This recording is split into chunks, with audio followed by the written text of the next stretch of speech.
Have you ever cooked pasta and it not turn out well? Well, everybody has at one point or another, but today I'm going to show you how to cook pasta perfectly every single time. I've been cooking pasta since my early teens, and now throughout my family I am known as an expert. Today I'm going to share my secrets with you so you can successfully prepare pasta perfectly every single time. Alrighty. I'll show you how to select the proper pasta, how to select the right pot, and what will make your pasta a meal and help bring it all together. There are many different pasta types, as you can see here, and there's whole grain veggies, which are great if you have a picky eater in the house.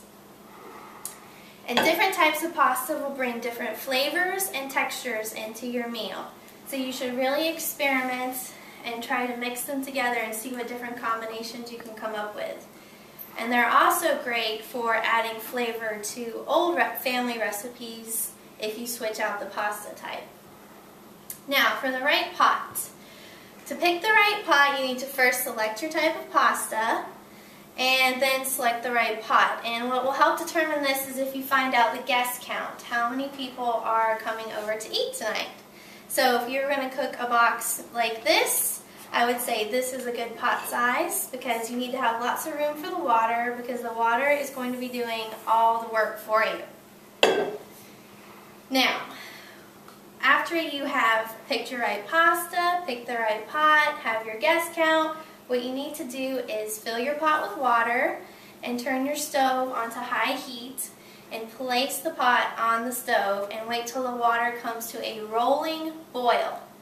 Now this is important because lots of people like to put their pasta in before the water is at a rolling boil, and this is going to mess up your cooking times. And it'll be off, and the box will say 10 minutes and you'll have cooked it for 12, but it won't quite be done, so you want to wait till it's at a rolling boil. And then after your pasta is fully cooked, I'd say after 8 to 10 minutes, give it a taste test to see if it's fully done.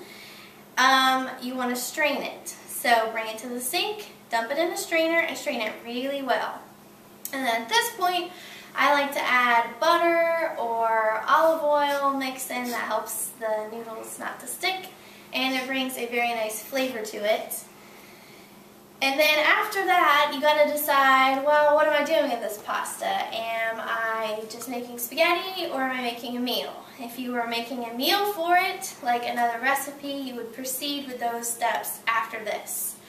But if you are not sure what you're doing and you just have pasta, here are some great ways to help make it a meal. Bread is a great companion to any pasta, and you can toast, you can make homemade bread, and that's always a great idea.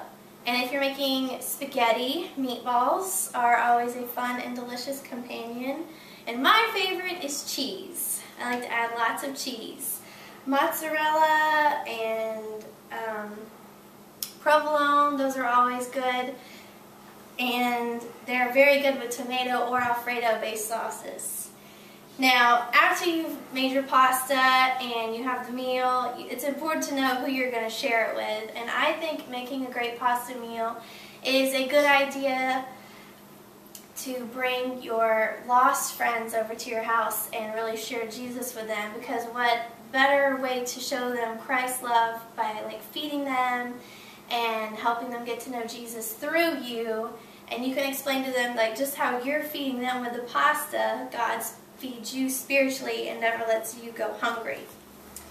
Now, today I have shown you how to pick the right pasta, the correct pot, and properly prepare it, as well as make it a meal. And I hope you've learned a lot today, and I hope that you've also learned that nothing is too small to show God's love and appreciation, and that you need to bring lost people into it through that. And thank you for your time and attention today.